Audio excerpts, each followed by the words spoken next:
Fala galera, bom dia. Começando mais uma aula de história de um jeito diferente, né? Infelizmente as coisas estão desse jeito, essa pandemia dificulta esse contato entre nós e tenho saudade de vocês, por incrível que pareça. E espero que estejam bem de saúde, que estejam se cuidando, lavando bem as mãos, né? Tendo todos os cuidados necessários. Bom, vamos lá para o que interessa. Galera, a gente estava falando sobre era governo de Robespierre, né, o período do terror. Bom, nós vimos que foi um período marcado por ser mais social, por ser um período onde a revolução também se tornou muito violenta, certo? Robespierre, como nós vimos, ele foi guilhotinado. E aí a gente entra no período do diretório. O período do diretório é marcado por ser controlado pela alta burguesia e para garantir as conquistas que essa classe teve. A revolução deixa de ser novamente uma revolução social para se tornar uma revolução mais política e econômica. O governo diretório enfrenta muitos problemas. O primeiro grande problema, o problema externo. As invasões à França continuam acontecendo a todo vapor. Nações absolutistas e nações que, historicamente inimigas da França, continuam atacando ela. E nesse contexto, o exército vai ser uma organização extremamente importante para a França. Muitos desses indivíduos que estão no exército tornam-se mitos, né? E tornam-se pessoas extremamente importantes para o contexto político da França daqui a um tempo. A França, além disso, ela precisa urgentemente reorganizar economicamente seu Estado. Totalmente destruído, totalmente estagnado. Além disso, é necessário uma política onde pacifique a França, onde a população francesa fique pacificada. Nesse contexto de tudo isso, o diretório vai acabar, e alguns membros, né, da burguesia vão acabar percebendo que é necessário uma pessoa para reorganizar e fazer tudo isso. É aí que vai surgir Napoleão Bonaparte. Napoleão Bonaparte seria a figura que ligaria todos esses pontos. Pacificação da população, porque a população acreditava nele, um indivíduo que comanda o exército e tem um prestígio muito grande, e um cara que vai ser um homem que vai garantir as conquistas liberais da França. Então, no dia 9 de novembro de 1799, Napoleão toma o poder através de um golpe de Estado. Importante deixar claro isso. Esse golpe ficou conhecido na história como golpe do 18 Brumário. Por que golpe do 18 Brumário? Tem esse nome por conta do calendário. O calendário foi modificado na França. Era o calendário revolucionário. Era o mês das brumas. Era o 18º dia do mês das brumas, correspondente ao nosso 9 de novembro. E aí, galera, a gente vai entender que as razões para Napoleão ascender ao poder foram fortalecimento do exército, necessidade de pacificar o país e garantir as conquistas liberais da Revolução. As conquistas burguesas, né, também assim por dizer. E aí Napoleão, quando assume o poder, ele tem que garantir tudo isso. Aí a gente vai ver, a era napoleônica a gente vai dividir em 3 fases, tá? A primeira, período do consulado, que vai de 1799 até 1804. A fase do Império, 1804 a 1815, e a fase do governo 100 dias, que vai ser apenas 1815, durar exatos 100 dias, né? A parte do consulado é marcada pela reorganização do Estado. Napoleão vai tomar algumas medidas essenciais para reorganizar o Estado. Primeira grande medida, ele cria um Código Civil Napoleônico. O que era um Código Civil Napoleônico? Uma espécie de uma Constituição. Uma espécie não, é uma Constituição. Onde lá ele garantia todas as conquistas da burguesia, principalmente a ideia de propriedade privada. Uma das coisas que a gente pode perceber, dos mais de 2.000 artigos que tem no Código Civil Napoleônico, a gente pode perceber que mais de 800 falam sobre a ideia de propriedade privada. Pouquíssimos falam das relações de trabalho, não dando tanta importância a essa situação do trabalhador francês. Uma das coisas que fica também estabelecido no Código Civil Napoleônico é estabelecido que o patriarcado volta a existir na França. Ou seja, o chefe de Estado, o chefe de família é o homem. Então, é uma conquista da burguesia. Outra medida tomada por Napoleão. Napoleão cria o chamado Banco da França. Guardadas as devidas proporções, é mais ou menos como se fosse um banco central. O Banco da França ele tinha a função de emitir papel moeda, controlar a inflação, investir em indústrias, investir em obras públicas para aquecer a economia, para empregar a população. Essas medidas, elas foram muito bem aceitas pela população francesa. O povo voltou a trabalhar. Os ricos tiveram os seus direitos garantidos. De certa forma, Napoleão conseguiu agradar a todos, a grego e troianos. E não é à toa que em 1804, no mesmo ano da criação do Código Civil, Napoleão estabelece um plebiscito. O plebiscito nada mais é do que uma consulta popular, onde a população escolhe coisas, né? E cria-se leis escolhidas pela população. O plebiscito perguntava se Napoleão deveria ser imperador da França.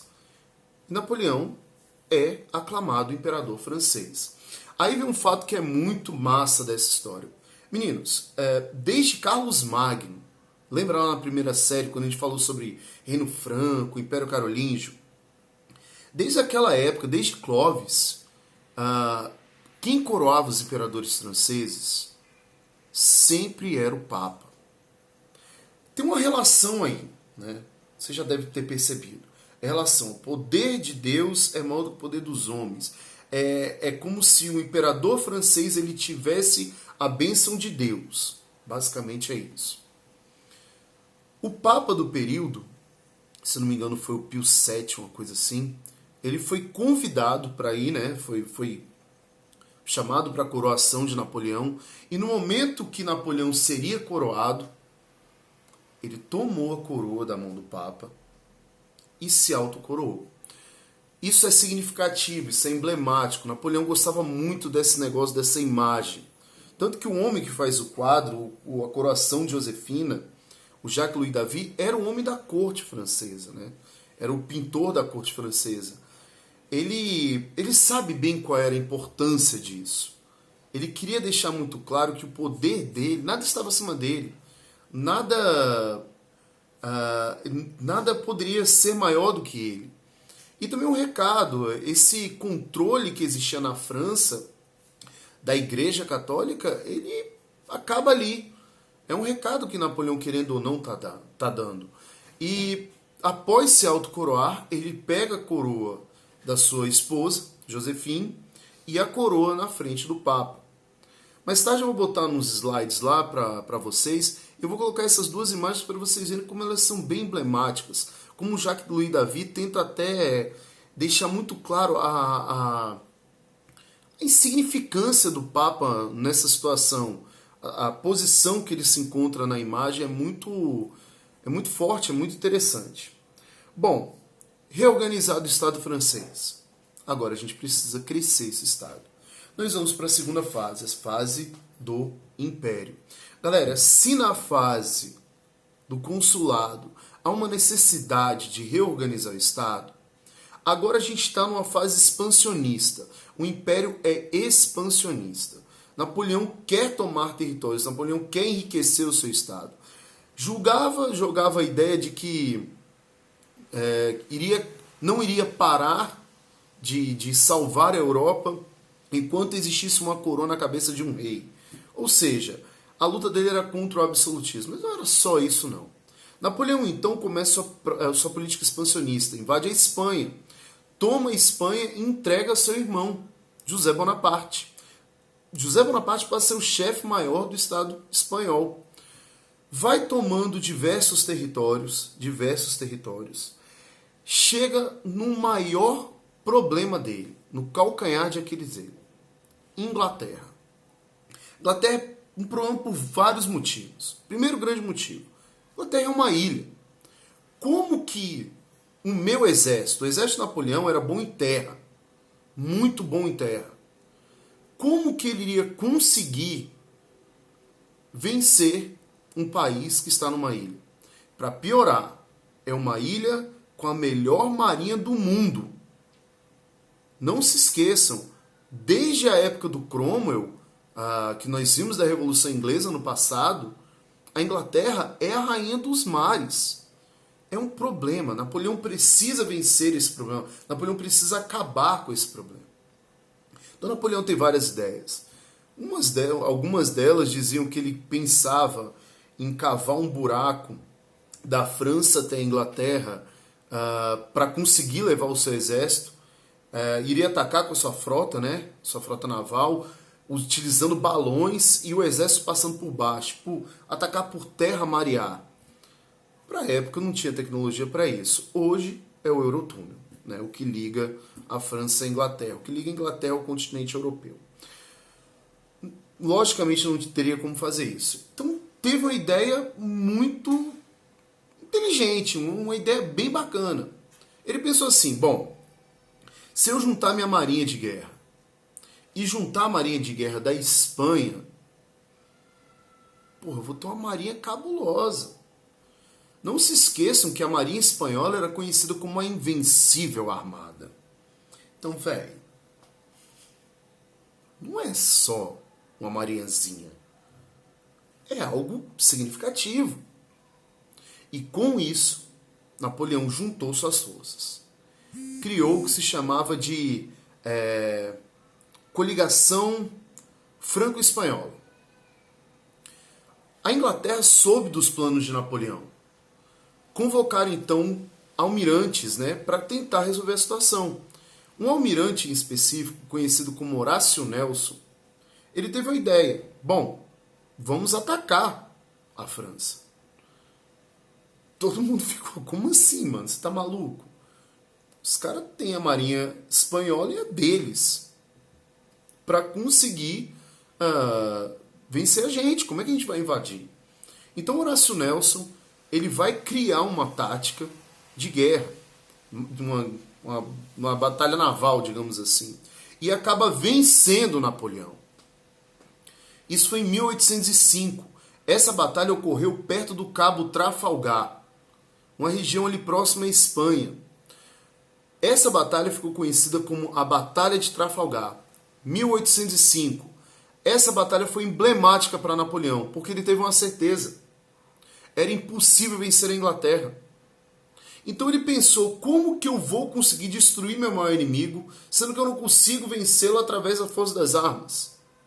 Então ele pensou, qual outro grande poder que a Inglaterra tem? A Inglaterra tem um poder econômico. Porque não era só a melhor marinha de guerra que a Inglaterra tinha de bom. Era toda a marinha mercante inglesa era impressionante. Os grandes piratas e corsários eram ingleses. Então eu tenho uma marinha mercante muito forte, que gera muita riqueza, que controlava basicamente o comércio da Europa naquele período, certo? E isso foi a forma que Napoleão encontrou para conseguir vencê-los. Quando ele pensa, ele observa isso, ele toma uma medida em cima desse ponto. 1806 é decretado na Europa o bloqueio continental. O que era o bloqueio continental? Absolutamente nenhuma nação europeia poderia ter comércio com a Inglaterra. Quase todo mundo dependia da Inglaterra. Próxima aula a gente termina esse assunto, tá bom? E o bloqueio continental, como vocês sabem, tem importância imensa para o nosso país, correto? Um beijo e até a próxima. Fica ligado que vai ter tem uns slides aí na plataforma aí que a gente está utilizando, no Teams. E aí vamos ter 2 perguntas. Essas 2 perguntas serão respondidas na próxima aula, ok? Beijos, meninos, e até mais.